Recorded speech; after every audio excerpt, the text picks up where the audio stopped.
Ah, no cambié la Z de Sainz. Y es lo único que no cambié. We're live.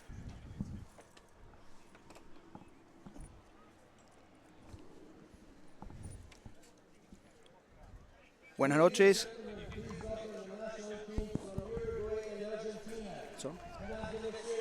Bueno.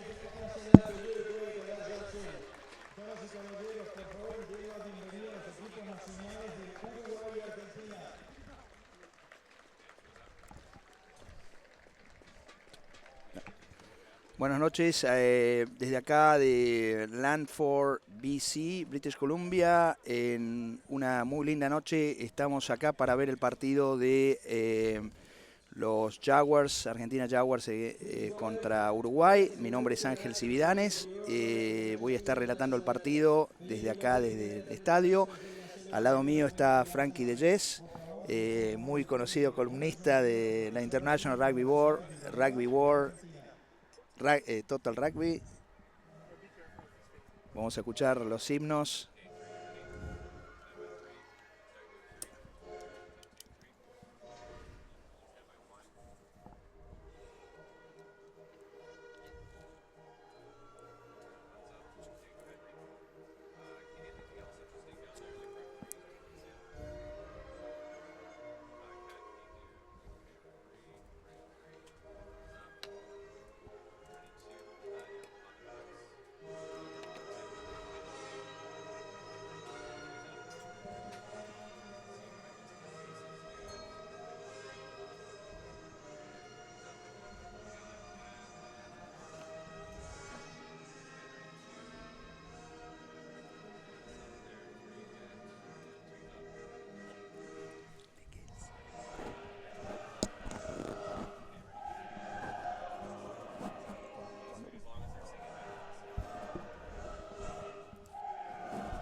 Terminaron los himnos, se ve el momento tan emocional que los jugadores viven cuando cantan el himno de los dos países. Siempre hablan de que recuerdan a muchos toda la historia del rugby en solo 3 minutos. Le he oído decir eso a muchos que han jugado ya en los Pumas. Sí, buenas noches Ángel, buenas noches a todos los que están sumándose a esta transmisión por internet que se está generando acá desde Langford, British Columbia. Segunda fecha del Americas Rugby Championship que organiza el IRB. Ya está por empezar.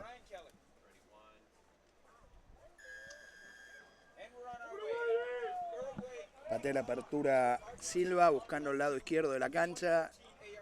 Atacan los Pumas con el wing.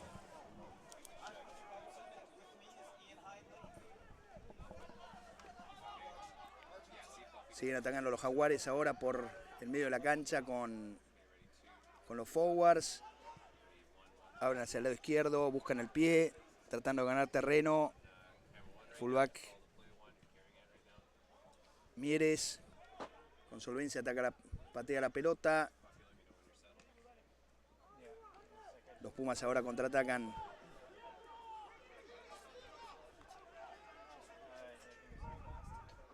Atacan con los forwards, continuado.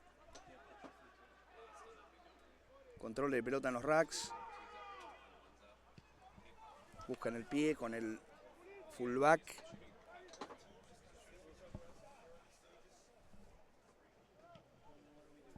Bueno, como vemos acá, arranca el partido, parece box, round de estudio, va bien en la pelota, no, nadie está arriesgando nada, están jugando con el pie a ver quién se equivoca primero. Muy buena patada de Moyano. No, el 3 es el número 10. Pato Fernández. Fernández, de Jockey Club de Rosario.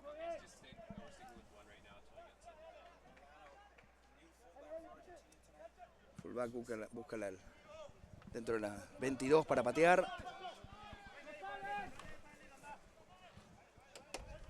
Ataca Silva. Con control de pelota, sale medio desordenado. No estaba el medio scrum. Penal para los uruguayos. Offside en el rack. Marcada por el referee Asmus. Esto, como veníamos diciendo, se están estudiando y a ver quién cometía el primer error. El primer error fue de Argentina. No encontró el touch Ramiro Moyano.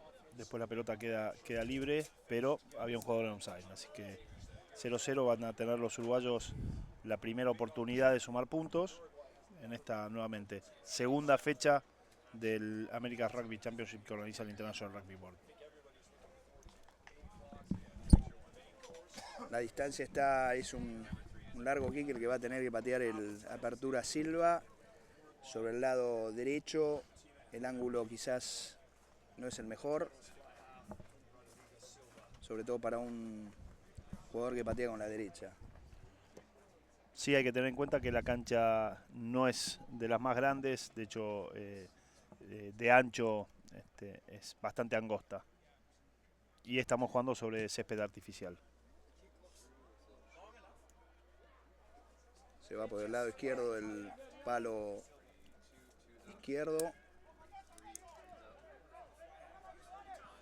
Sí, acá hay que tener en cuenta que si desde casi las 45 yardas quedó cerca, va a haber que estar cuidadoso con dar penales en una zona donde ellos puedan sumar puntos. Buscan al fondo los Jaguars. Nocón del número 9. Indarte, que debuta hoy en el campeonato. Muy buena agarrada por Bertranú. Controlan la pelota en el rack. Van a jugar, me parece, con los forwards. La levanta el número 3. No, el número 7.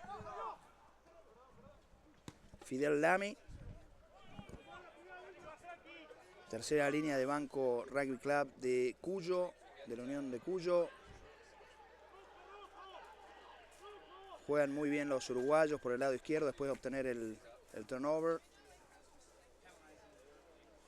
Penal que marca el referee Chris Asmus.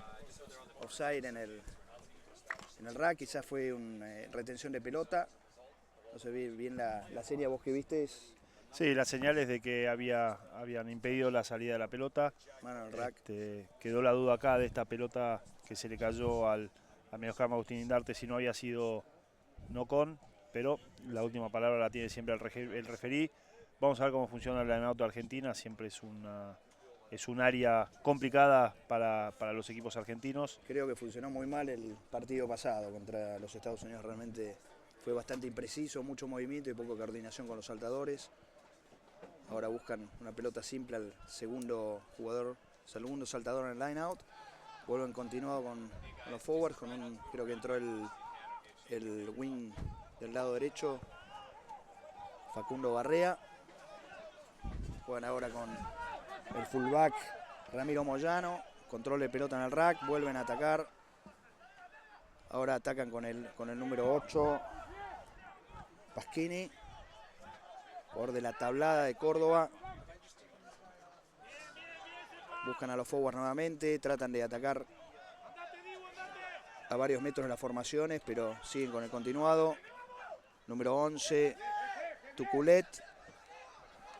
Hace una descarga en Tejerizo, que busca el rack, controla la pelota. Argentina, nuevamente ahora abre. Juega para el lado derecho, tratan de estrechar la defensa uruguaya. Y parece que fue el jugador Facundo Barrea que fue sacado afuera. De acá no sé. El número 14.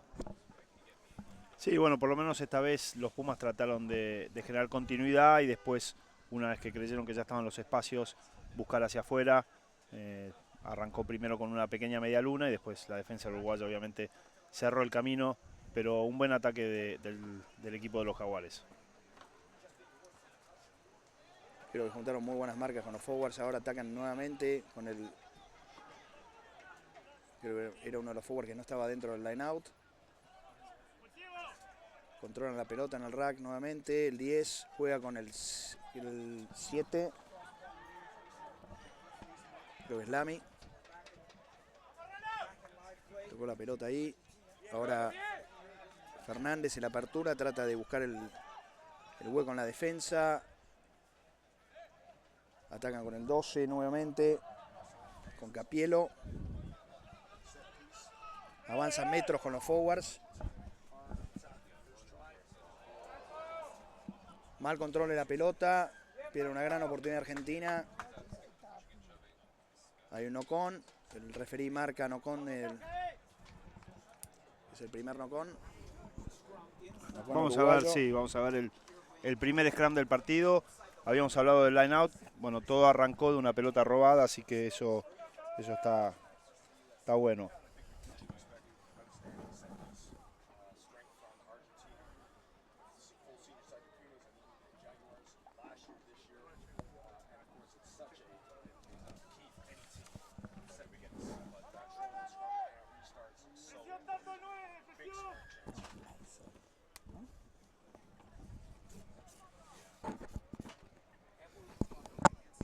Scrum para Argentina, en los 5 metros del lado derecho de la cancha.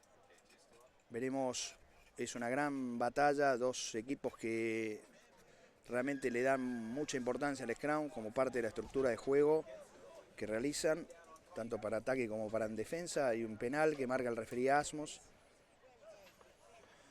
Debe haber sido un early engage o empujar antes que entre la pelota. Creo que quizás se fue un...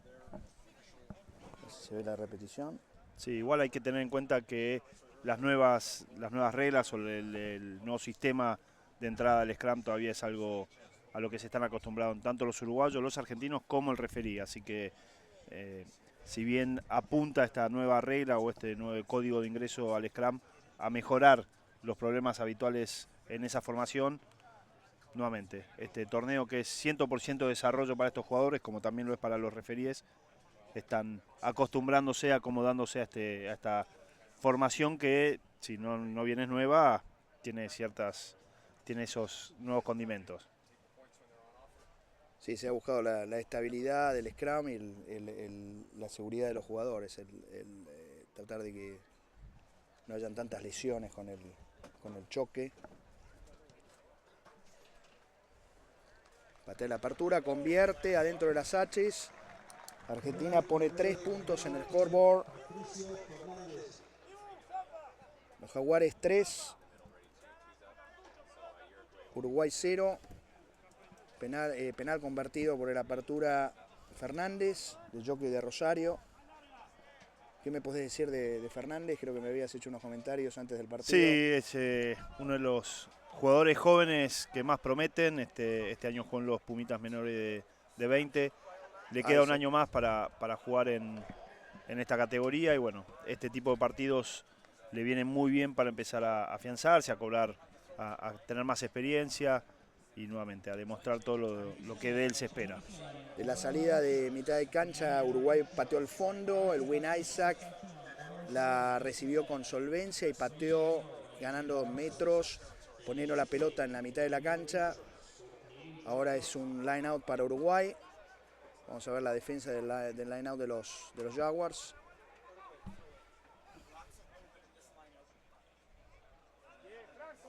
Buena pelota obtiene Uruguay, que trata de chocar, de salir con los forward con el pilar Rombis.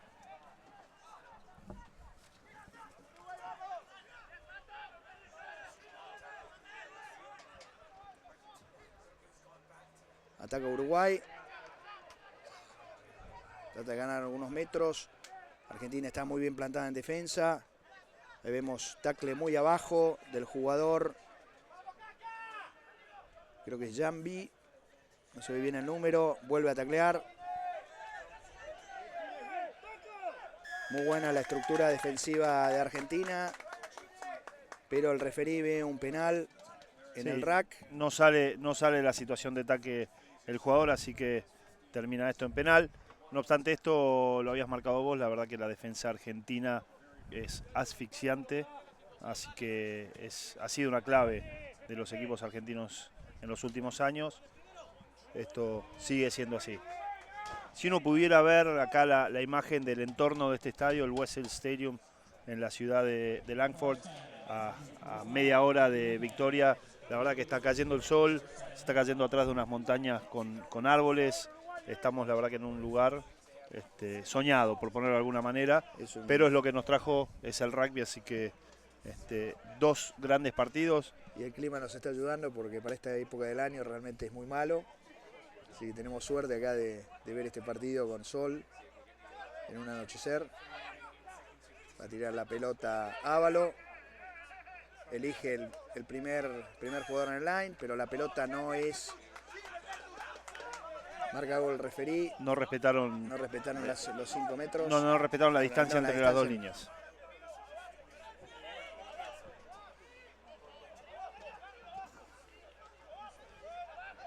Ataca con el 8, la mana.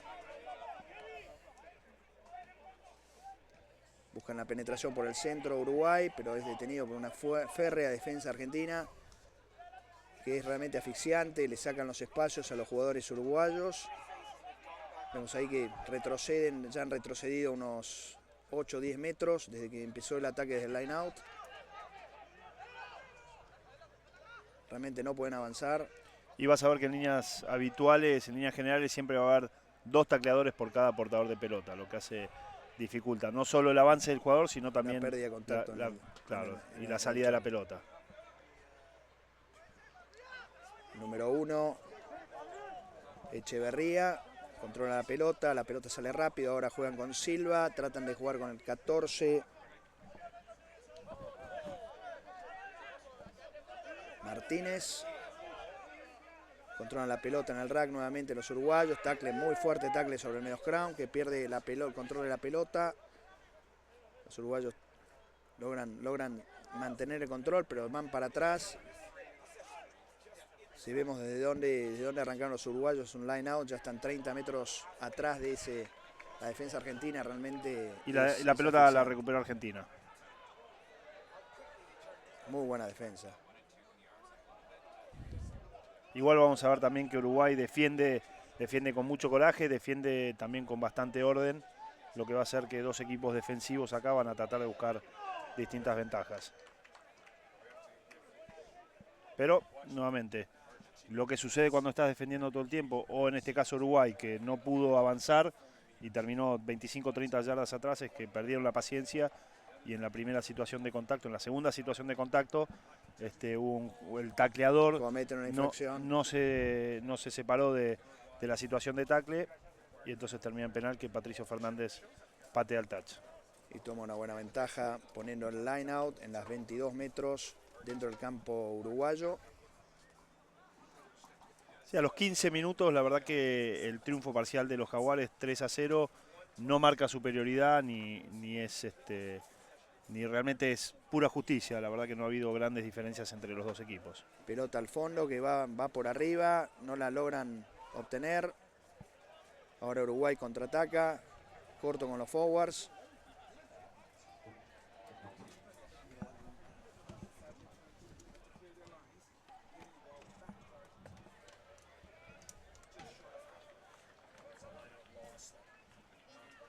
Bueno, ahí tenemos una pelota que tiró Argentina y que se perdió, tiraron a la cola, no la aseguraron y eso te termina llevando varios metros más atrás, un par de fases más tarde.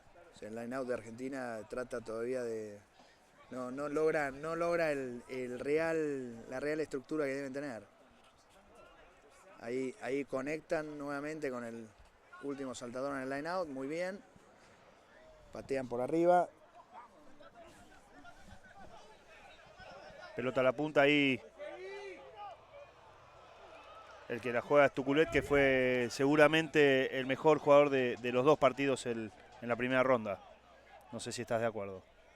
Tuculet realmente jugó muy bien el primer partido, fue uno de los destacados en el equipo de los Jaguares. Creo que jugó, sí, se ve un jugador de un nivel para los Pumas ya. De hecho, es uno de dos jugadores en este plantel que participó de la Rugby Championship. Si bien no tuvo minutos en cancha, sí estuvo en todo el proceso del Rugby Championship. Él y Matías Díaz, que hoy está entre los suplentes y que el año que viene va a estar jugando en Super Rugby para los Highlanders. Orlando busca atrás, con el 8 la mana. Tratan de armar un mall que es derrumbado.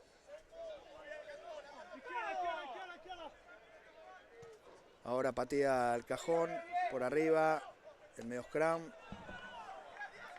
Indarte. Pelota muy bien muy recuperada por los Pumas. Tratan de jugar a guard.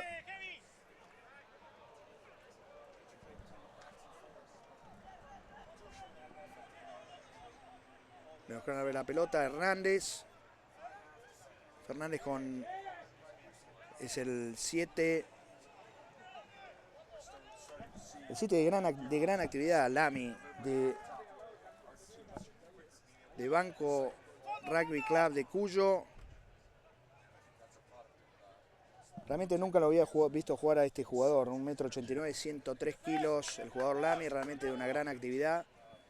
Cada vez que abren la pelota los Jaguars, está en casi todos los ataques. Como buena al abierto.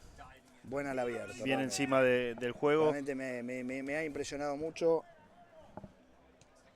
Ahí para destacar la pelota que había ganado en el aire Bertranú, que acá toma la pelota y la juega con Moyano. Muy buen tackle de los uruguayos en esa corrida de Moyano.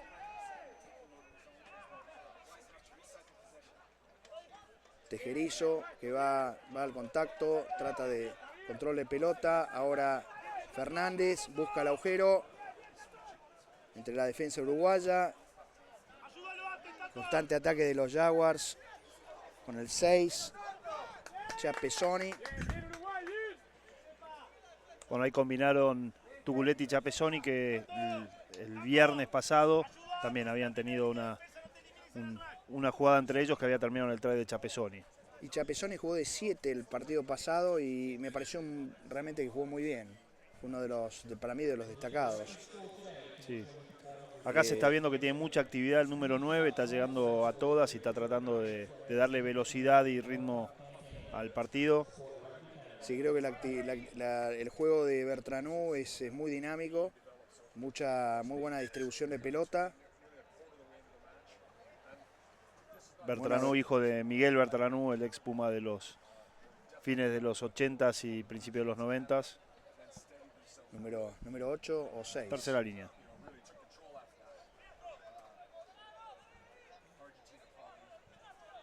Montoya, que no conecta con con el saltador, va por arriba, pero los Jaguars siguen. Some one-on-one. Just some straight ahead running by Argentina. They're inside the 22.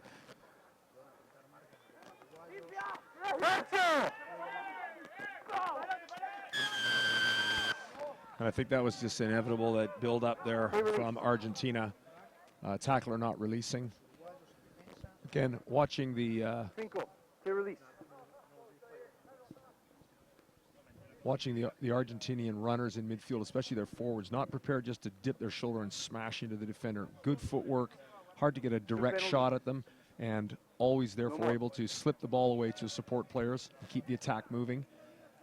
Winning that yard after contact battle, allowing them to produce the ball much more quickly than Uruguay can in similar circumstances.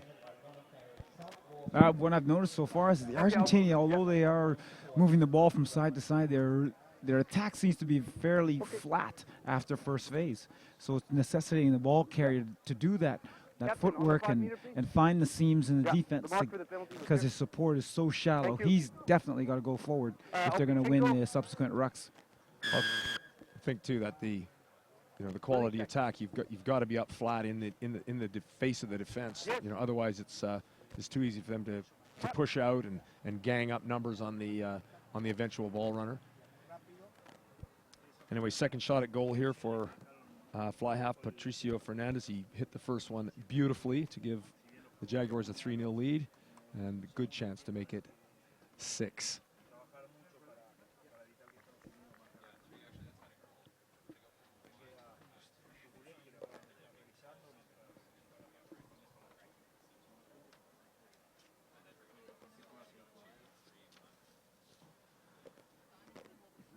Argentina obviously has already qualified for the 2015 World Cup.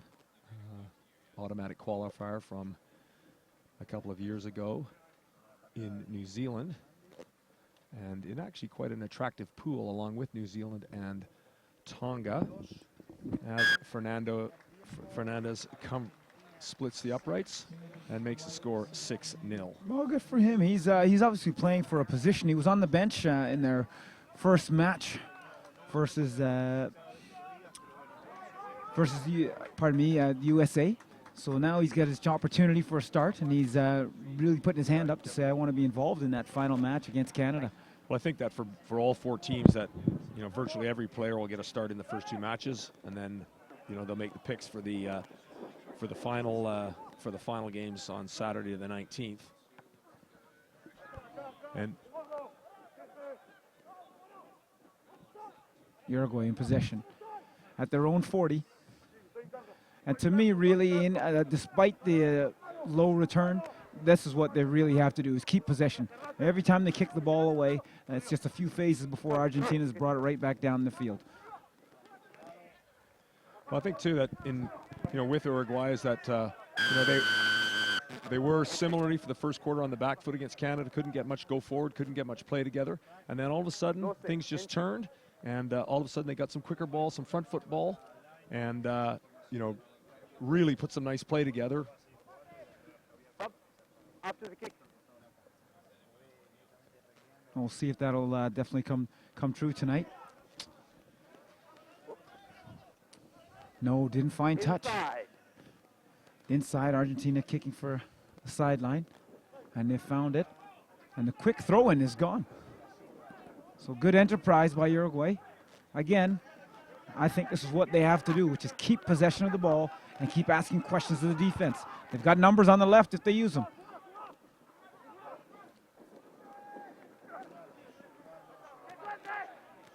The ball's coming very loose out of the contact area.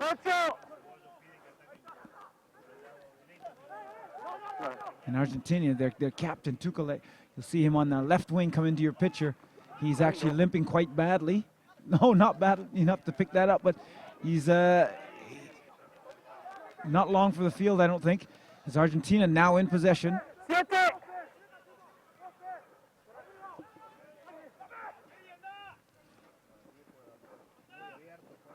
Oh, great sequence of play.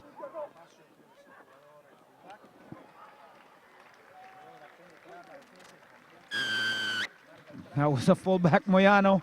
Moyano underneath the post for Argentina. Well, we certainly saw lots of good and bad there, and of course the whole thing began when Uruguay, from a very good position, missed a very straightforward penalty kick to touch, a basic error, and Argentina returned the kick. Then we had a subsequent turnover off the counterattack, and fullback Moyano strolling in after a lovely build-up. Slightly worrying, however, for the Jaguars is the looks like a right calf injury for left winger captain Joachim Tuchelet, and that'll need to be monitored carefully, because obviously on Saturday, in what's looking like will be the final, Argentina will be looking probably 2-0 after this game. That they will want him available for the Canada match. Oh, I think he's crucial to their fortunes moving forward. As we watch the kick by Fernandez, and it's good. So that's another 7 points to Argentina. And it just shows how quickly fortunes can shift. What should have been a Uruguay line-out in the Argentina 22 is suddenly ball scrambling around back in the Uruguayan third. They try to run a ball from an unpromising position and get turned over, and very quickly Argentina on the counterattack to score. Well, the Uruguay kicks off and they trail 13 points to 0. Argentina just losing their captain recently. He's been replaced by Javier Rojas. Number 23 now will be on your left wing for Argentina. And with a bit of a cushion, they're trying to use the ball a little bit more, Argentina, and they go great fend. Fullback's been having a very strong game, Moyano. Constant problem at the breakdown. An excellent piece of defensive work by the Uruguay number 5, Santiago Villaseca. The Uruguay number 5, the lock, after the tackle made, coming in and jackling the ball, forcing the turnover. And again, sort of an ominous half break by the Jaguars was nipped out, and really important now for Uruguay to stabilize, just to get a score, get a bit of confidence, get heads back up, because they're absorbing a bit of a battering at the moment.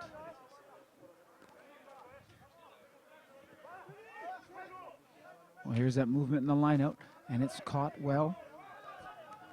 So trying to give Argentina a little bit of their own medicine in terms of the driving maul is Uruguay.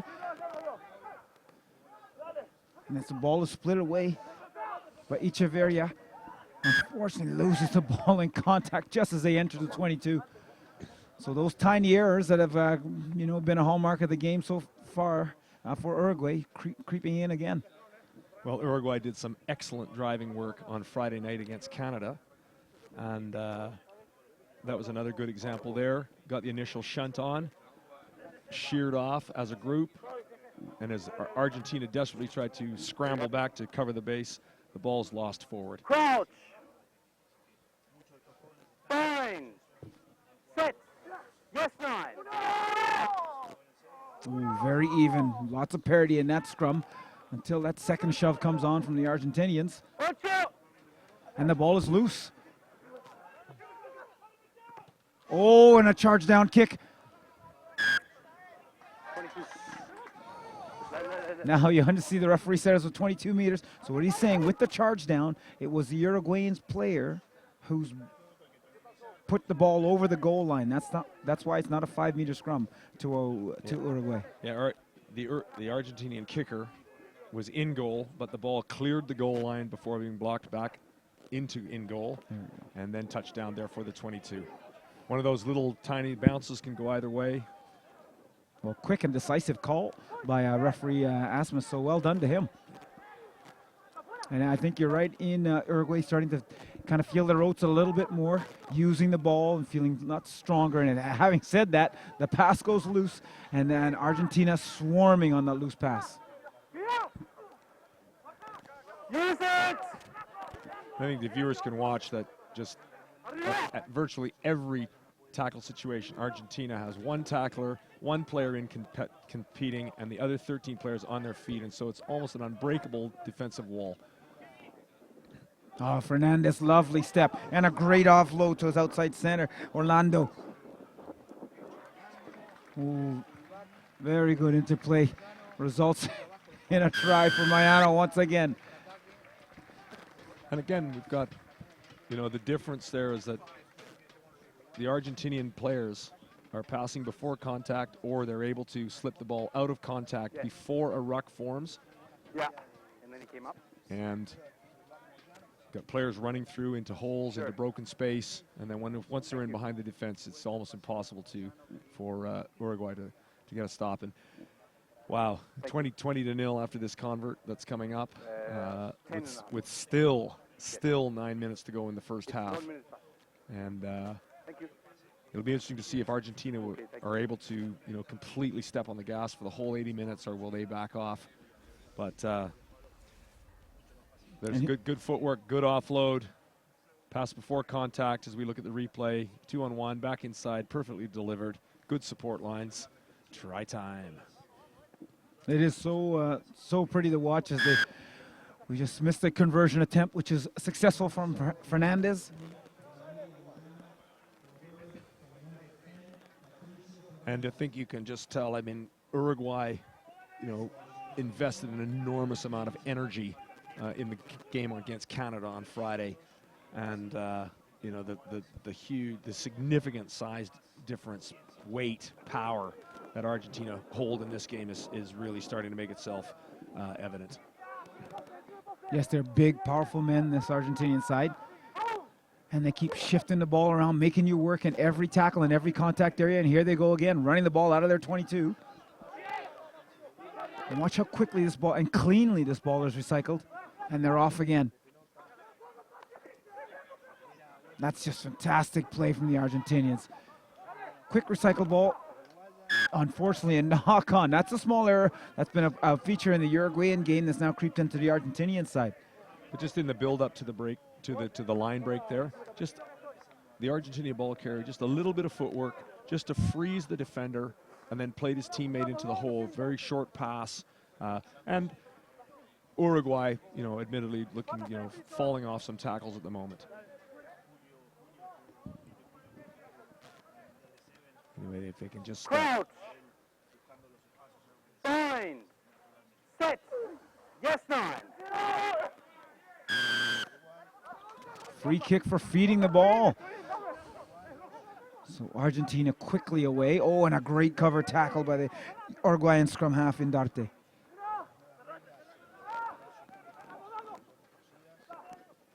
Still quick ball. And the offload inside. They keep shifting the point of contact.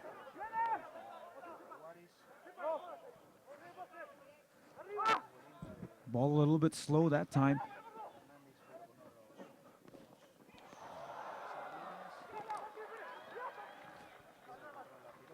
Right. Maybe not the best call from winger Isaacs for Argentina. Giving the ball back to the Uruguayans. And there's some space here on the left.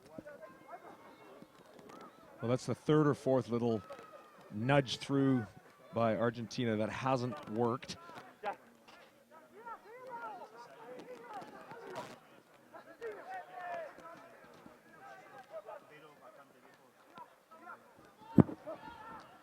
Uruguay really trying to absorb all this pressure, and of course they've spilled it. And it's been a knock forward, so Argentina will have the put in inside the Uruguayan 22 meters. The one thing you'll notice with the Uruguayan defense is that, obviously fatigue is a factor.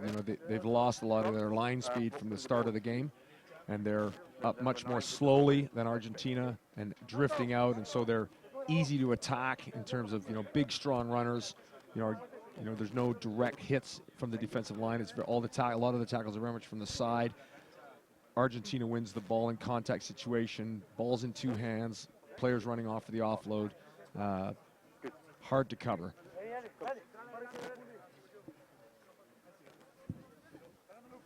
And we have to that Andres Villaseca and Joaquin Prada, the midfield for Uruguay, did a ton of tackling on Friday night, and obviously both on the bench tonight. Scrum is loose. Possession is being contested, and Uruguay will get the put into this scrum. Referee deems unplayable. tidy scrum, and Uruguay unlucky not to snaffle that ball at the base as it popped out. Have to do it all again. I think they did quite a bit just to get the loose head prop up in that last scrum to force the turnover. Looks like Uruguay's going for a substitution. And as we speak of Joaquim Prada, in he comes. Penalty and a conversion against Canada on Friday, and it's a ton of big tackles in the midfield. And it looks like he's in at the he's gone to fly half with fly half. Rodrigo Silva pushing out to fullback. And Martinez has been replaced.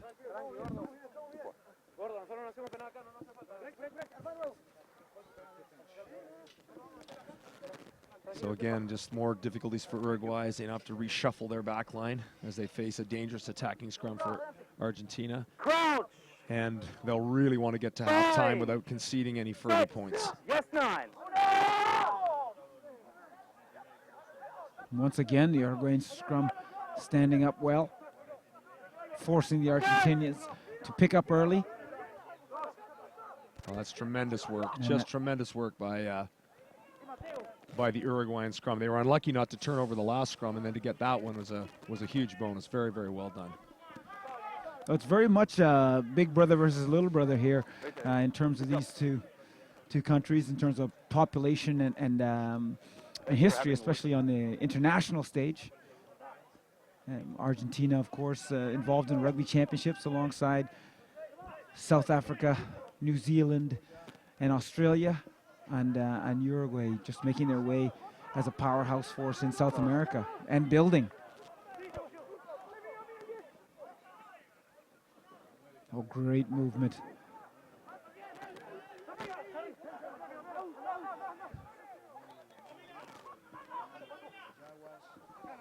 There's a stiff tackle from Uruguay.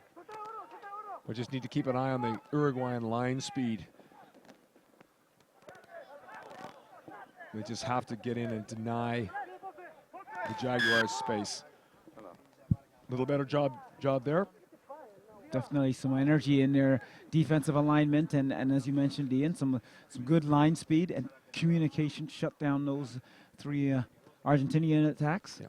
Having said that, had Argentina been able to recycle the ball back to the right, it was probably about a 7-on-3, 7-on-4. So Uruguay's having to expend, big numbers at the tackle area. Anyway, 38 minutes, minute 50 to go till halftime, and really important. Uruguay right now just get to the halftime, get a break. See if they restabilize to start the second half. It'd be really tough to give up another score right now. Referee wants that scrum reset. Yep.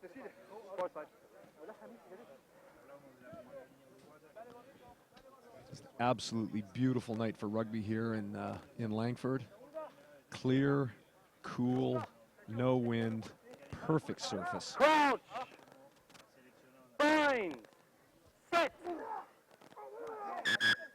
Both sides. Once again, no fault, no blame assigned, so the referee will reset the scrummage. Well, I'm predicting that if this one doesn't come off with a clean heel, that there'll be a free kick or a penalty one way or the other. Well, this is definitely one of the areas the IRB is trying to clear up in the game, the constant resetting of scrummages. And they've gone to the crouch, bind, and set cadence. And that one is much more solid. Ooh, good tackle. Again, Uruguay working hard to survive this half without conceding any more tries, any more points.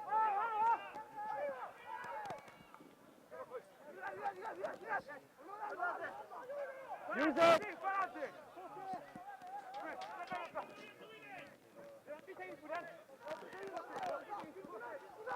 We're looking to isolate the defender.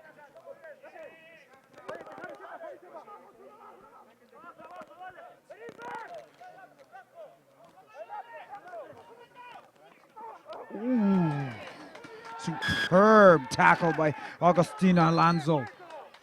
What commitment. Well, there was just some superb one-on-one tackles there in the Uruguayan defense. We're into added time in the first half. Uruguayan scrumming. Uruguay, fair play, have been scrumming extremely well. They've had Argentina under pressure the last time and took the previous scrum against the head. And perhaps now, as we look at extra added time in the first half, that they can win a clean heel, get the ball away, get into the halftime break, and reassess their options. Well, as you mentioned, they did get better as the game went on in their first match, and it looks like they're doing the same tonight.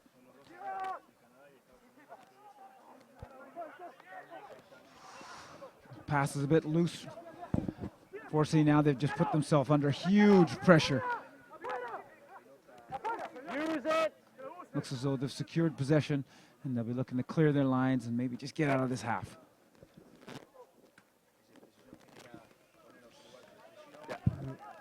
Unfortunately, I think there's going to be one more phase of play. Time will tell. Ooh, there you go. Just saved by the bell. Saved by the bell. 20-0, a fair reflection on the first half. Early penalty goal for Uruguay, just dragged wide, but since then it's been a lot of one-way traffic. Uruguay's been brave with the ball in hand, but have gone backwards a lot, and the Argentinian defensive effort has been very solid indeed. Yes, well, we'll look for more bravery from Uruguay in the second half as they look to overcome this 20-point deficit. Halftime in the first match of the evening, Argentina leading 20 points to 0 over Uruguay. Hi guys, Brian Kelly down. And we're just getting ready to throw down to Brian Kelly at field side with one of the legends of Canadian rugby, Al Sharon. Brian? Hi guys, Brian Kelly down here at the sidelines, Westhills Stadium, IRB International Americas Rugby Championship here, 20-0 at halftime, Argentina leading Uruguay. Joining me now is legend Al Sharon, 76 caps, wearing the Canadian jersey. Al, a lot of excitement going on around this tournament right now. What does this mean for hosting it for Rugby Canada? Well, I mean, I think it's big to have any international team come in here and to have 3 quality sides coming in here and have the game exposed to the public here in Langford and in Victoria. It means a lot, and the community's certainly gotten around behind it.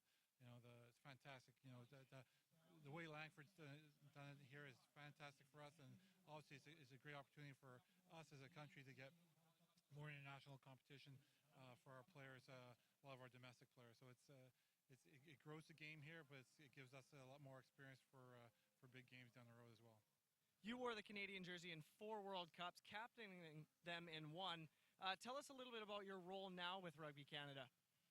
Well, I'm working as I have for a while for the players, and right now I'm actually doing some fundraising for the players. And so, rugby's on the rise in this country, and Rugby Canada is growing unbelievably. But at the same time, we do have deficiencies in our funding to look after athletes as best as we can. And what I'm trying to do is raise some money for the players so that they're looked after as best as possible, so that when they take the field, we're getting the best out of them.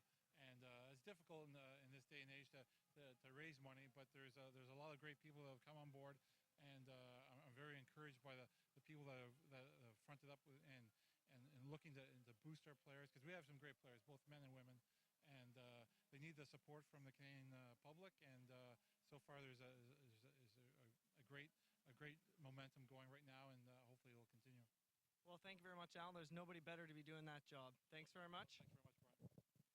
We'll be back in just a few minutes with second half of the first game here on day 2 of the IRB Americas Rugby Championship. Argentina leading Uruguay 20-0 here. Next up at 8 o'clock will be Canada against the United States in the North American battle here at Westhills Stadium. Back up to you guys.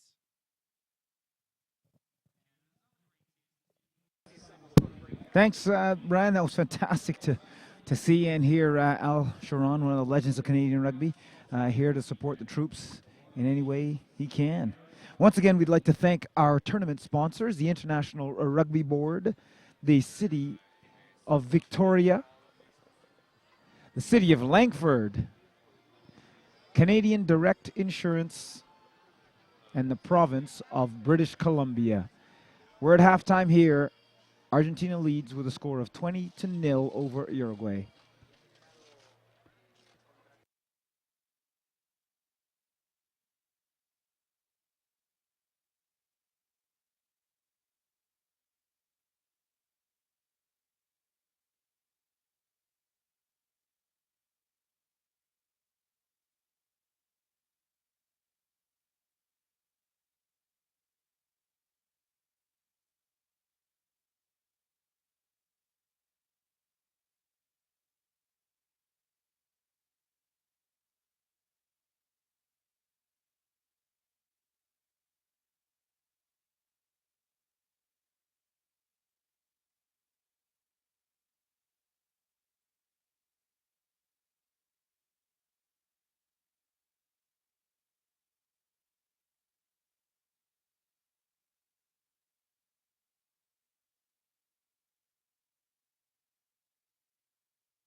Welcome back to Westhills Stadium.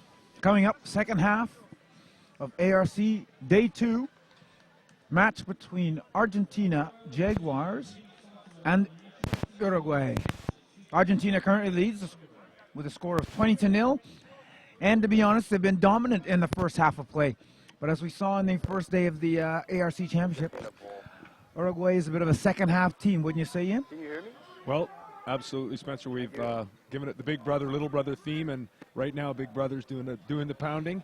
Thank you, sir. Argentina full value for the 20-point lead, 2 tries, 2 conversions, and 2 penalty goals to 0. Having said that, Uruguay's best patch Friday night against Canada was immediately after halftime, where they really, in fact, for the first 30 minutes of the second half, they really controlled play, and they're going to need to do that again. They really did own that second half against Canada. And we're looking at Patricio Fernandez of Argentina as he kicks high into the night sky, gathered cleanly by Uruguay. He's been strong today, Villaseca.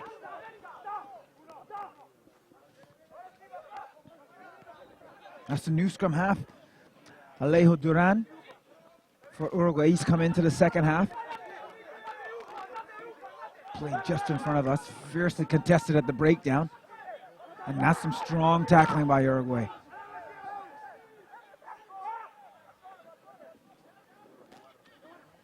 Little stab through from Argentina, gathered nicely by the open side Vasco. Uruguay with numbers to the left. Now, a disappointing option for me, choosing to kick it, having just regained possession. Argentina will make no such mistake as they're running the ball out of their 22.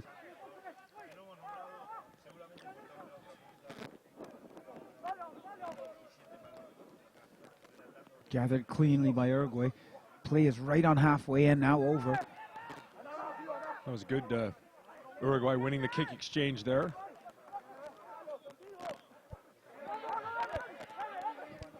Ooh, very quickly recycled. Numbers on the left if they can do it quickly. Strong tackling from Argentina. Look at the contest at that breakdown, driving the Uruguayans back. Right there, there's the tackle, and here comes the jackal, as you mentioned, and then 13 members on their feet. A clinic and defensive display by Argentina, and there's another stiff tackle once again. And when they see a chance to turn the ball over, such there, then they do put numbers into the breakdown and try to counter ruck. Almost won it at the previous breakdown, that way forcing a turnover. Well, they really do. They force you to run the ball, and there it is, Ian, as you mentioned. 1, 2, 3, 4. And winning the nudge forward and the scrum decision. All right, it's as if they just sniffed blood on that stiff tackle, and they can see they have some momentum, and they throw a few more numbers in, and then the referee has no option but to award them the scrum put in. Crouch. First scrum of the second half. Uruguay finished strong in the first half. And this scrum is there's lots of parity there, and now it's gone around.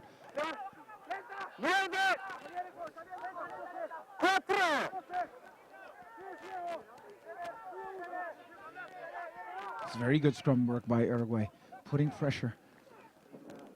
Coming with their own stiff tackles in the middle of the field, and they've lost it forward. Referee playing advantage.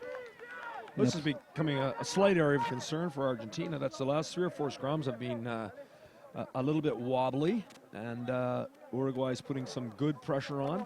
They've turned over 1, taken it against the head, and they've had the Argentinian scrum under pressure the last 3 times, and a good result. Able to come off the defensive line quickly and pressure up hard. Often it's easier, Ian, wouldn't you say, or maybe you can correct me, to scrum when you don't have the put in. So Uruguay's had some success with Argentina putting the ball into the scrum. See how they do when their own put in. Referee playing advantage for the blindside flanker of Argentina off early. Chiapaseni.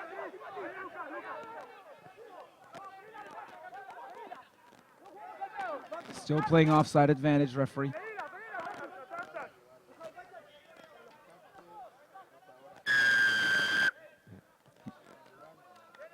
Good scrum, Argentina back row breaking off early. And again, it's always a tricky one for the referee wanting to play maximum advantage. Uruguay was absorbing a lot of physical contact as they tried to scrape something away, and probably a couple of phases earlier they might have enjoyed that same kick. But always such a fine line for the referee, and fair play. Chris has had some of his a good number of his advantages come off very nicely tonight. Yeah, he's been fairly consistent with his advantage play and all his calls in the game, which is all that players really can ask for. And now we just, I think it's going to be hard for Argentina to really, they're going to have to be very disciplined to keep the hammer down this whole half. Well, once again, we see lots of movement in the Uruguayan line out. The ball went loose. I thought the referee might have missed a knock-on against the Argentinian scrum half. In any case, Uruguay with possession. And taking up nicely. Pass is loose, unfortunately.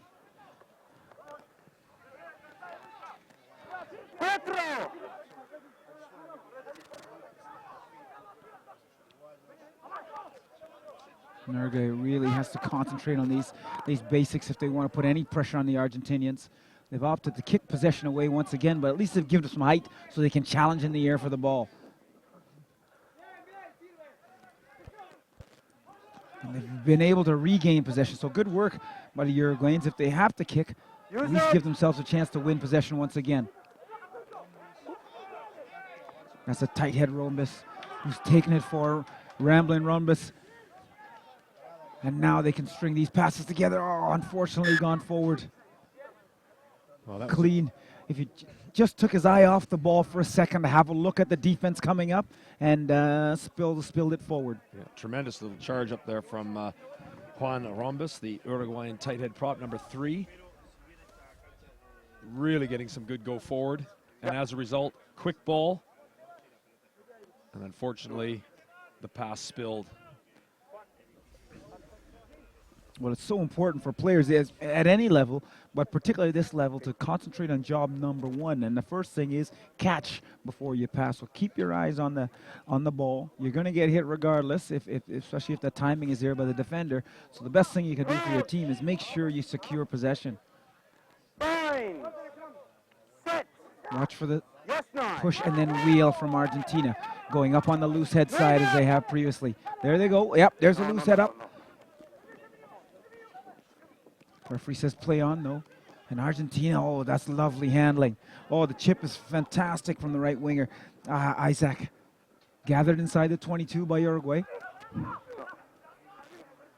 This is immense pressure.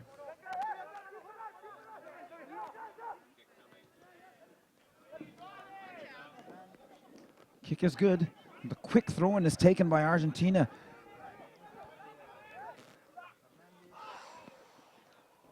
Oh, a little bit loose with that play. Knocked out. Ball went off the hand into bounds. Well, when we back that whole play up, great right side attack off the midfield scrum by Argentina, but the main reason they could do it is because the scrum was stable. Lovely little loop around by the 9. Great chip ahead, and Joaquin Prada for Uruguay doing ever so well to get back and covering the chip kick through, and Uruguay able to clear their lines. And overall a pretty promising start to the half for the Terros. This is their captain, the Terros captain Avalo at hooker, throwing it in. He's gone long. Beautiful throw. Oh, that's better play from Uruguay. String the passes together.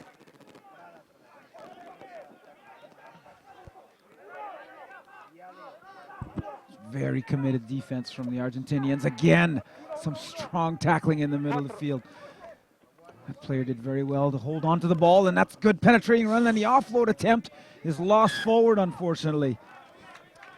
Well, promising play from Uruguay, putting it through the phases, absorbing some contact in the process. But they had a 3-on-2, an odd man situation on the short side. Maneuvered the Argentinian defense out of the way. Here we come. There's the midfield. Now we look back. Quick ball, we've extras. And there's a half break, and just that pass doesn't quite go to hand. We just need to take a little bit of steam off it on the inside pass, but well played by by Uruguay. Well, And a good 10 minutes to open the half for them. The intent was certainly there. They want to use the ball, and I think that's what they need to do. Just falling a little short with the skill level. No. Head on head, that side. Head on head. Oh, the scrum battle will be an interesting one once again.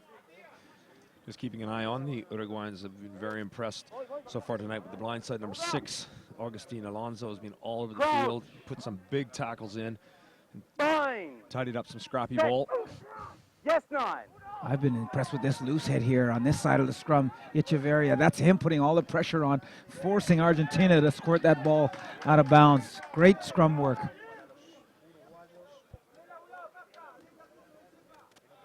Ball scrambled into touch, and Uruguay will have the throw into the line out.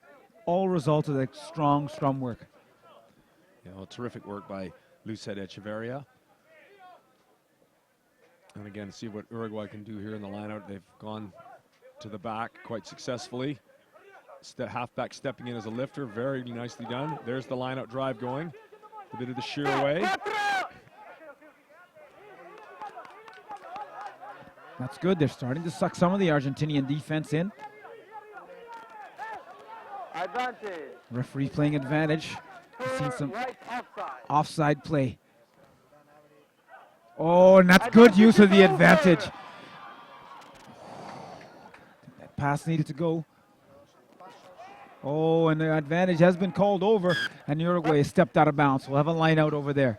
Well, almost the referee's worst nightmare. Good advantage played by Asmus, and you got the clean line break, which then doesn't come off. As we watch here, beautiful pass and a beautiful line by the Uruguayan number 12. Inside center, Rodrigo de Pezos. But unfortunately, the subsequent play going astray. That's always the way, isn't it? As soon as the referee says advantage over, that's when play usually breaks down for the attacking team. Yeah. And Uruguay, as they did against Canada, having some success with driving the back line-out ball. Argentina's contesting, and it's becoming an effective go-forward mechanism for Uruguay. And they're going, it's impressive. They seem to have found another gear from halftime, and well, unfortunately, a little bit loose with that passing. Did such a hurry to get wide on some chances that they put the ball down. But Argentina has committed the same sin, so we're playing knock-on advantage for Uruguay for the knock-on. And again, Alonso. Advantage is over. The Uruguayan number 6 doing so well to keep the ball alive for Uruguay.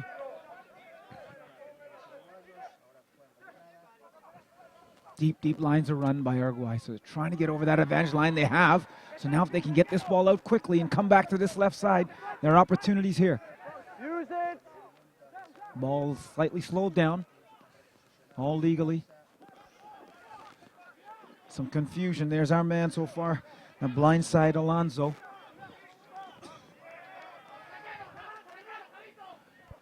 Silva driven back in the tackle. Ball's loose. Play on.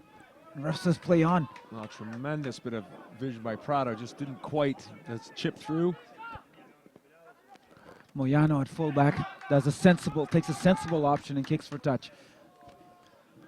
And again, some really good play from Uruguay. Just maybe lacking just that one final pass or just a bit of power to absolutely clean break, but playing with the ball, backing themselves. And of course, they're building, they're developing their game. They've been so much better than they were here last year in terms of the ball in hand. And auguring well for, they're probably not going to win this game, but I think they're putting themselves in a good position for their game Saturday against the USA. Ball over the top.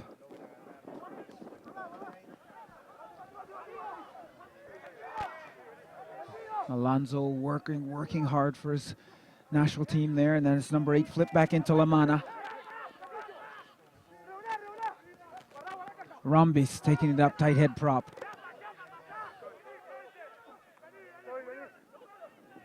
Back to the open side.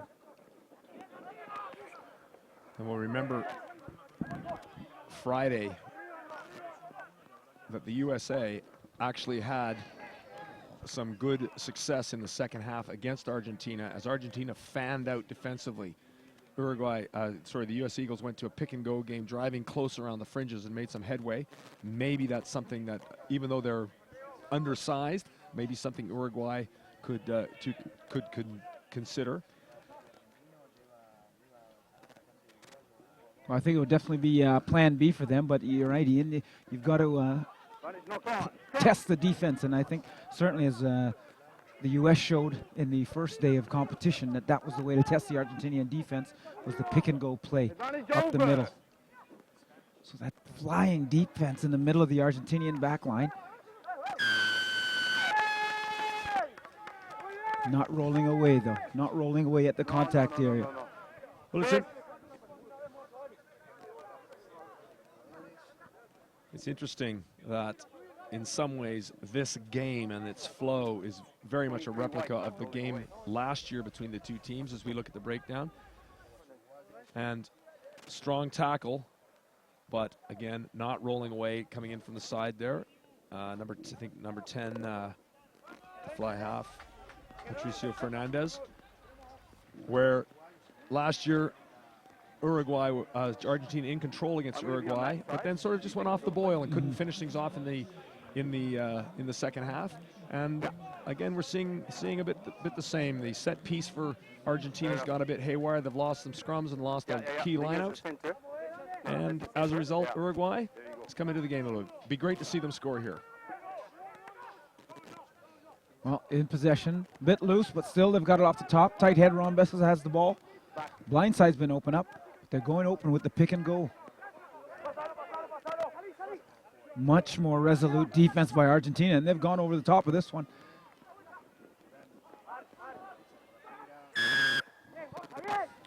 Always a poor option inside the 22, Ian, as far as I'm concerned, the kicking the ball.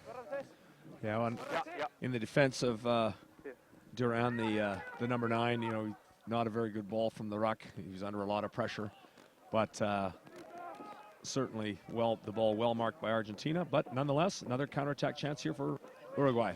Silva in possession, looks to the corner, doesn't find it, so Argentina, they're going to run this one out.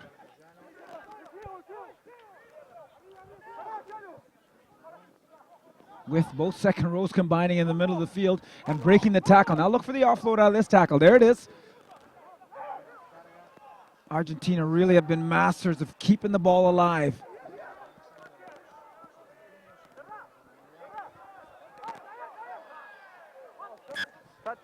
And we certainly mentioned a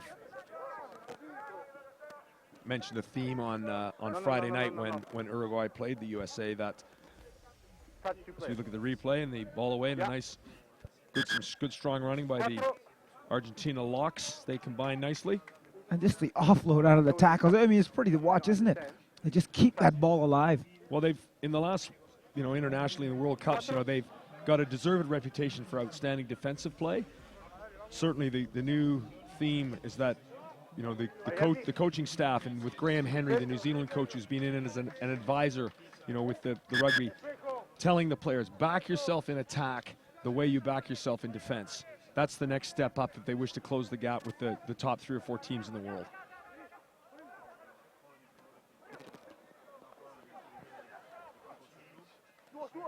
Some scrappy play. Good hunger shown by the Argentinians. Try to recycle that possession, but they've lost it forward, so Uruguay in possession. And they're really coming forward now, Uruguay, and they've made a couple of substitutions, some fresh bodies. Unfortunately, this ball's been held up. Referee's called a maul. If he doesn't see it cleanly, there is the indicated no option but to award that scrum to Argentina.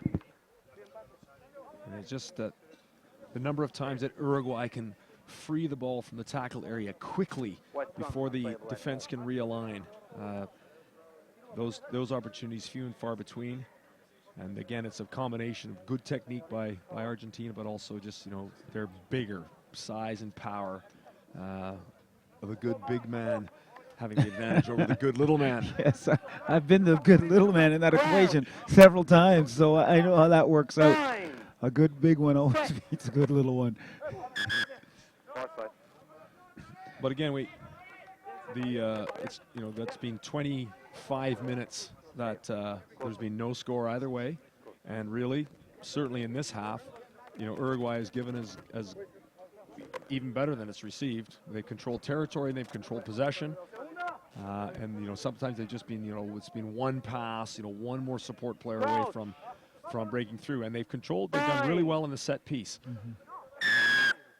You almost did benefit from playing the second half first almost. But there goes Argentina. The scrum penalty awarded. Free kick for not engaging immediately. So, but Uruguay's been able to turn that to their advantage. A little sniping run by the replacement scrum half. And a knock forward. So Argentina will have to put into the scrum. Yeah, nice work at replacement Juan de Freitas for Uruguay in snaffling the ball at the last breakdown. And just, I think Uruguay's just Argentina, has just gone just a little bit off the boil. You know, got their 20 points, job done in a way for the game. Looking ahead now, the final's going to be on Saturday, and maybe against Canada, who could also be 2-0.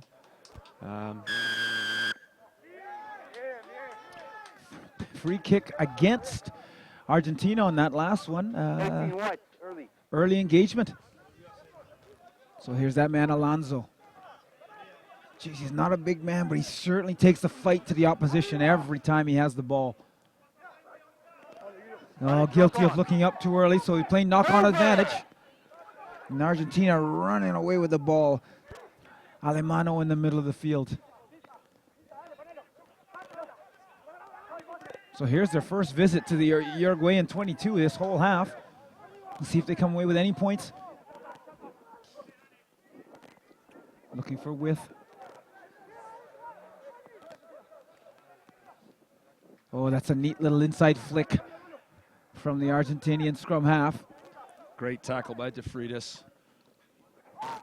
Once again, we saw it 2 minutes ago, kicking away possession inside the 22. Same result. Mark. Well, it looks, the little chips through, they have their place, and they always look magnificent when they come off. When they go to hand, often it tries a result, but when they don't, gives the defense obviously a chance to clear the lines. It's the one place you really don't want to turn over possession. You've done all that work to get this far into the field. There's a stiff tackle coming in from Uruguay. Yeah, de Freitas again, and there's the little nudge and wonderful positioning. Easily covered by fullback Mires. Yeah. Thank you. And that's Alonso, who's had a tremendous match. Receiving a bit of treatment. He's back on his feet. What number? Thank you. And Captain Arturo Avallo, after another good shift at the coalface, is coming off. And we'll see some changes in the front row. I think we can see Rodolfo de Mula. So from the mark taken by Mires, the kick takes it about 35 meters outside the Uruguayan try line. Argentina to throw in. They're all business. No movement, straight up and down. And they get in the drive on. Short side around the front.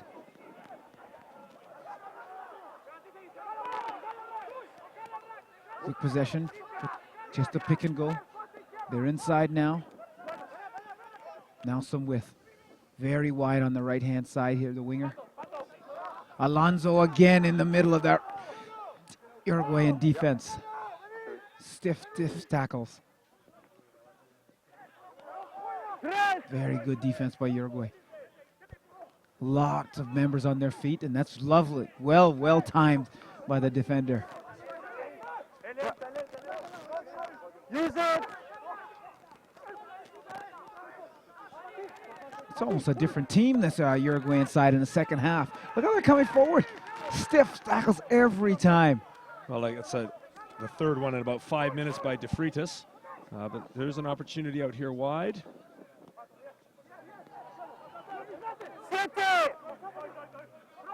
Well scrambled by Uruguay. slowed possession down enough so they can regroup. And here comes the stiff tackles once again. Argentina having to do a lot more work to recycle this ball.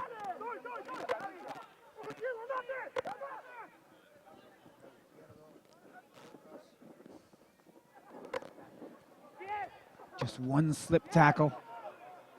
And this really adds the pressure now onto Uruguay.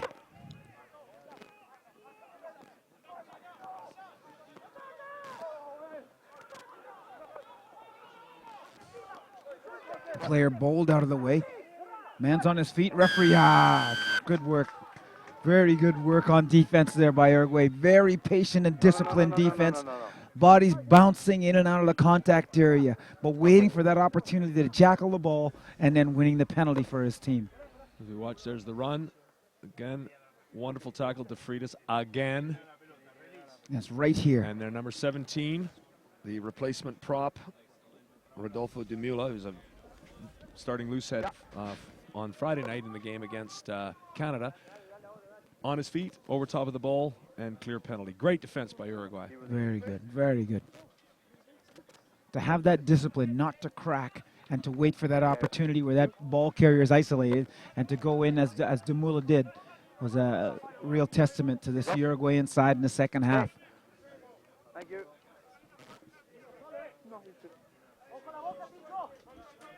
Astiara got to throw in for Uruguay. Again with the movement to the front. And Ian, why so much movement in the Uruguayan lineout? I think they just feel they can't win the straight jumping contest. It's interesting that a lot of the movement, the balls to the back of the lineout have been successful. The ones to the middle have been less successful. And that one there was lost. And from a set piece, it's back on defense.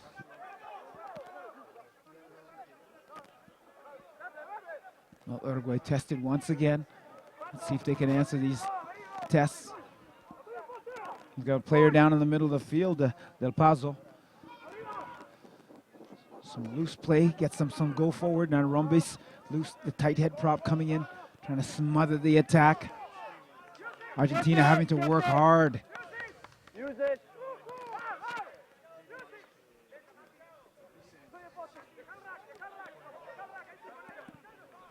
Oh, going forward and offloading. Everyone involved in the clean out work.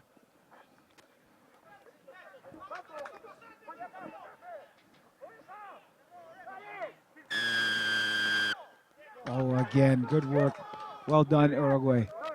So almost carbon copy of that last sequence of defensive work by Uruguay. They forced Argentina into a position where the ball carrier is isolated once again, challenge for the ball, leaving the referee no option but to award the penalty. And there they are, a series of stiff tackles. I think that's the Rodrigo de Pazo took a heavy clatter and still getting attention on the far side of the field. And it looks like number 21, Andres Villaseca, again, who was very influential Friday night against Canada, has come into outside center. Has come into inside center as De Pazo moves off.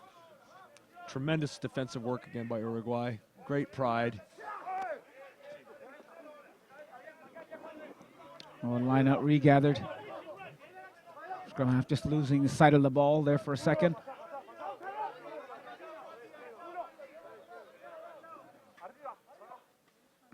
Oh, and they go into the air once again. This worked out not too bad in this exact same part of the field, but that one's hit the turf.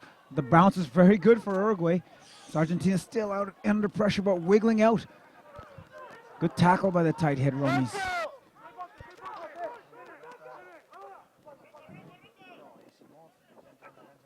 Numbers left. Oh, and good rangy tackle out wide by the open side Bosco. Ooh, lost forward and tackle. Over. That's Alonso.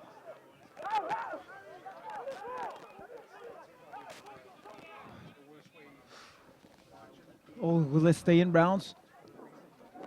gone into the end zone. Man chasing, unsighted.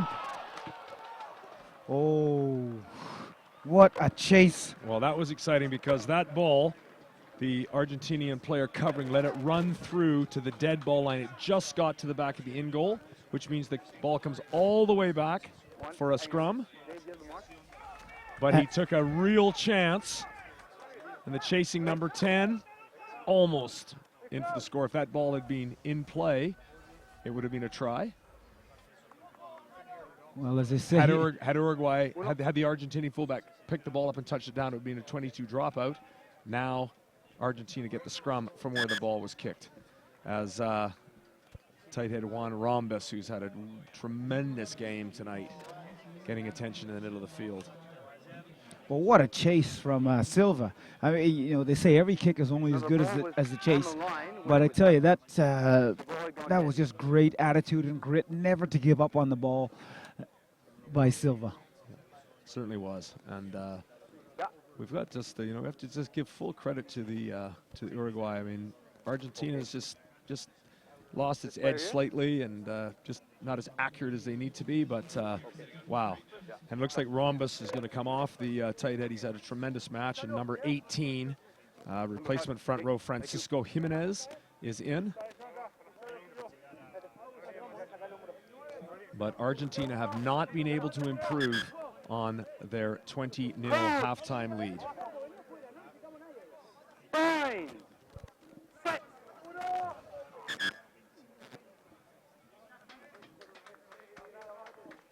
Okay, right? Yeah. Scrum being reset. They're moving on blind as well.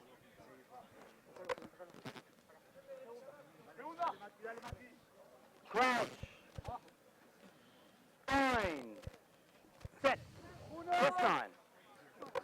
Watch for Argentina. Oh, they're broken early. Their flankers off the scrum already. Missed by the assistant referee.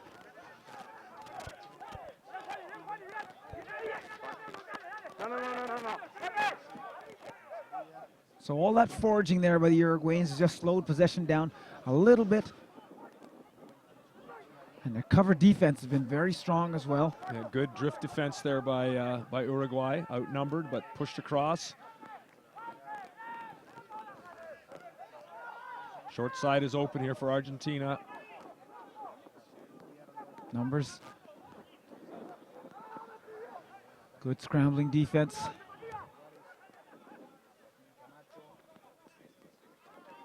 Oh, it's Alonso with another tackle in the middle of the field. Argentina desperately trying to keep the ball alive, keep it moving, not letting this Uruguayan defense get set. Another Uruguayan player, down in back play, the toll, physical toll, very noticeable. There's the inside ball coming, and that's Alonso again with the tackle. He read that so well. Oh, just lucky to keep that possession, Argentina, as it was challenged fairly by the Uruguayans. And the tackles continue. Watch for that number 6.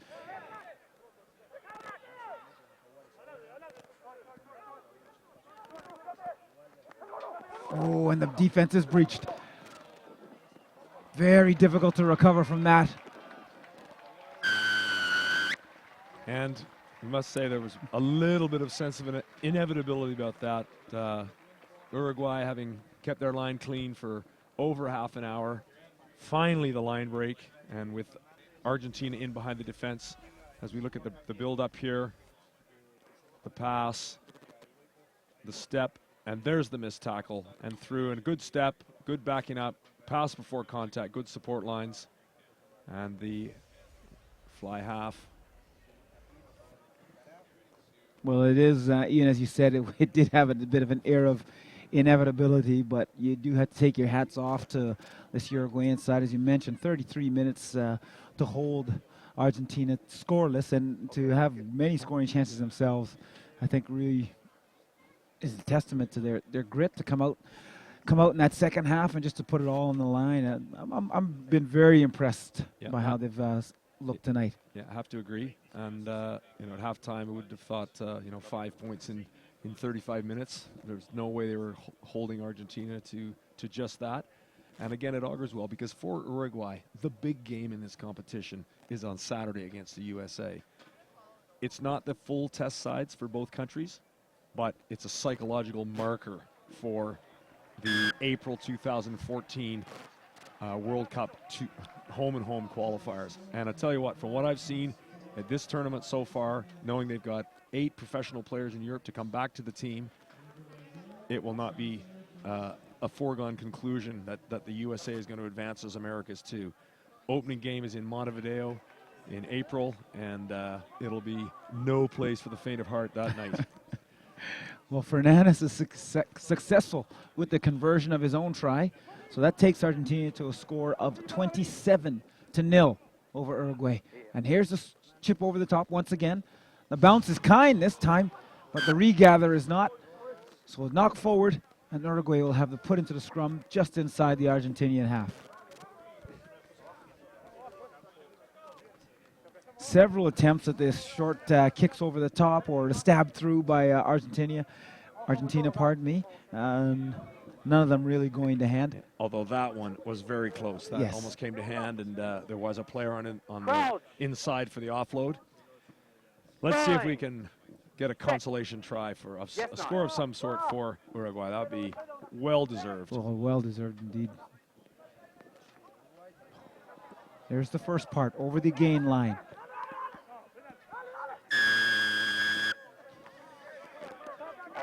Straight down. I know referee Asmus isn't thinking about a yellow card at this time, probably with only 5 minutes left on the clock. But that's probably a sentiment that the Argentinians are kind of playing into, realizing, well, he's not likely to send me off with 5 minutes left. So this is a time maybe to make sure that Uruguay doesn't score. Yeah, I wouldn't say that was necessarily yellow card territory there, but Argentina did resort to some cynical type defense against the USA in the second half, took 3 or 4 penalties sort of in major attacking positions, and finally Asmus lost his patience and produced the yellow card. USA with 10 minutes to play, USA not able to capitalize, unfortunately, but you know, when you get Argentina, they have shown that they will take penalties when they're under pressure. Well, here's a bit of pressure being applied by Uruguay. The line-out drive. And the ball's gone to deck, so they'll have to use this one, but they might go for the pick-and-go option. Keeping things nice and tight.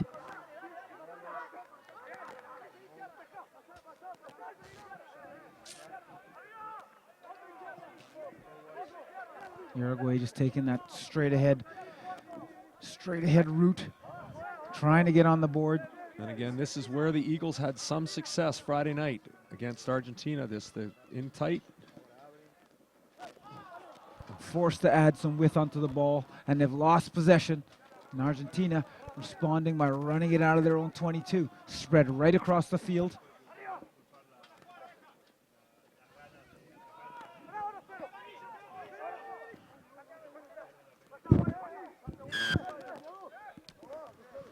Referee saying unplayable. Unplayable. He's going to give the scrum to Argentina just under their own posts. Bit unlucky there for Uruguay as they series of pick and goes in the right corner, and then they finally moved the ball and had a offload chance. Almost went to hand, but not to be.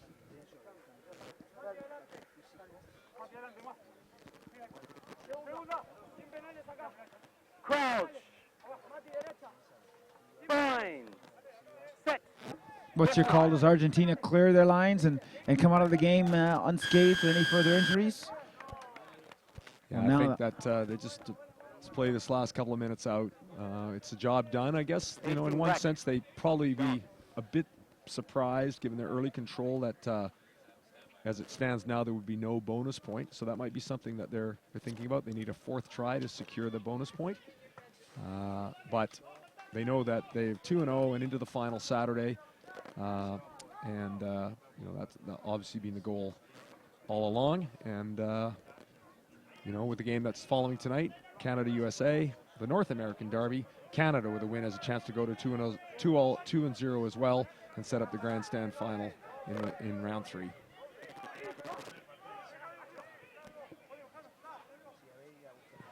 Well, Argentina off the top. 2 minutes left. Still looking for more points, more width in the game.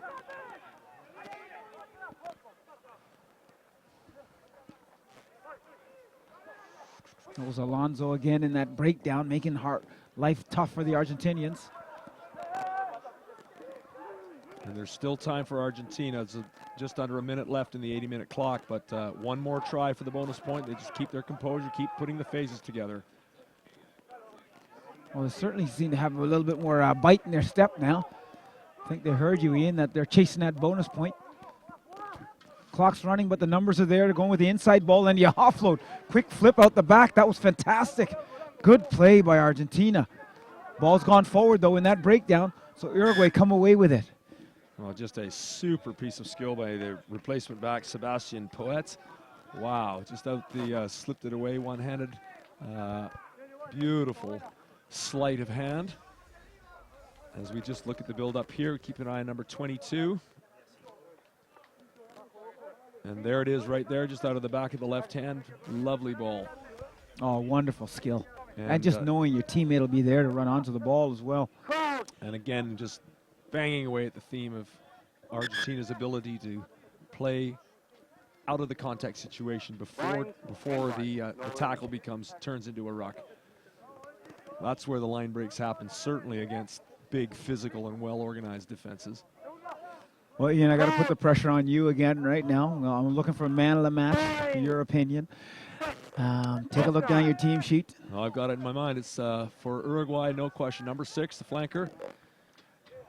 Agustin Alonso, he's been everywhere tonight. Huge tackle count. And for Argentina, the fly half, Patricio Fernandez.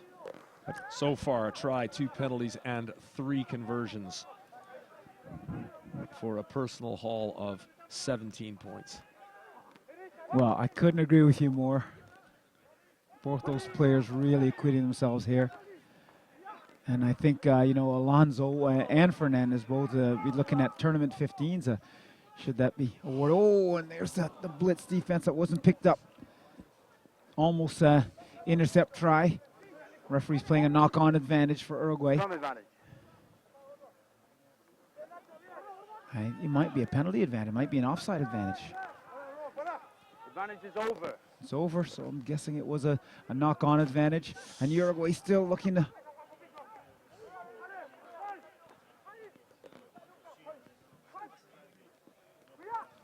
They're still looking for that consolation try.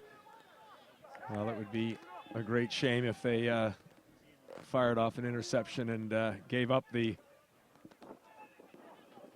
4th try. It would not be deserved.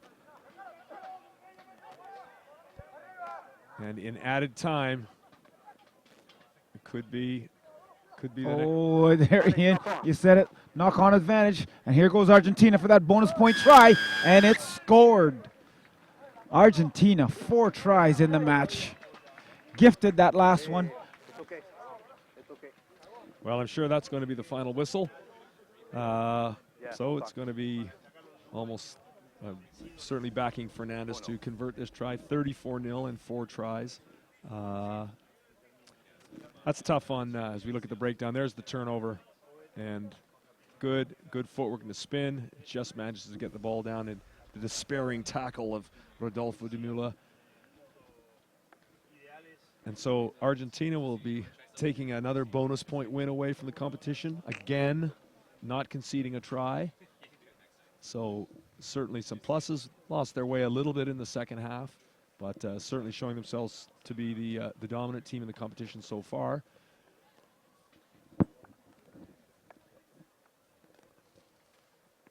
I think if you look at, as the conversion from Fernandez goes through, I think as you look at 0-34, you're struggling for some positives, but for me, there were still many for Uruguay.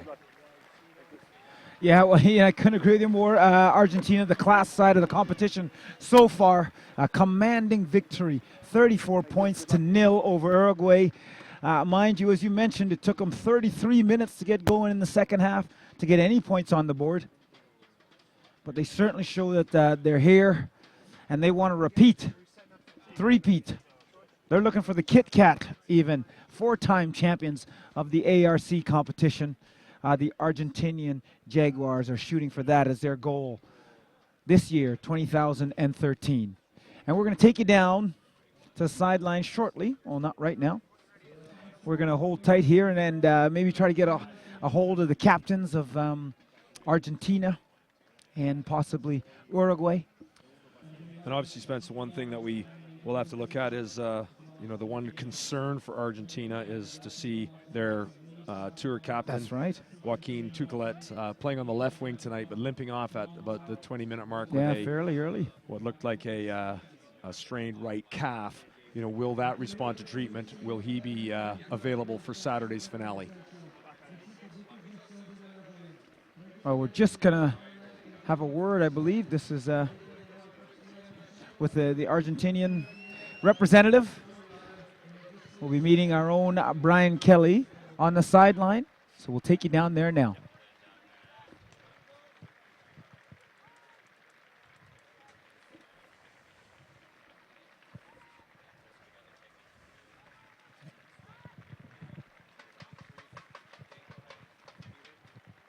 Thanks very much, guys. Joining me now, Patricio Fernandez. Patricio, you had 1 try, 2 penalties, and 3 conversions. What can you say about your performance tonight? We did a great match. I think all the team. Thank to them, and keep trying. And we hope to do a great match with Canada. You guys had a very strong first half, 20 points, and then scoring another couple in the second half. What was something that you guys were really working on today against your South American rivals? I think the tackle was perfect, and all the team was awesome. And I think that we train a lot of tackle in the week, so good for us. Your final game of the tournament is against the host nation, Canada. They'll have all their fans here tonight, or on Saturday night. What is something that you guys are really working on for that game? I think that it will be a tough match, but I think that we have a great team, so keep working on that, and we hope that we won the tournament. Great. Thank you very much. There you have it. Fly half for Argentina. They win 32-0 over their South American rivals, Uruguay.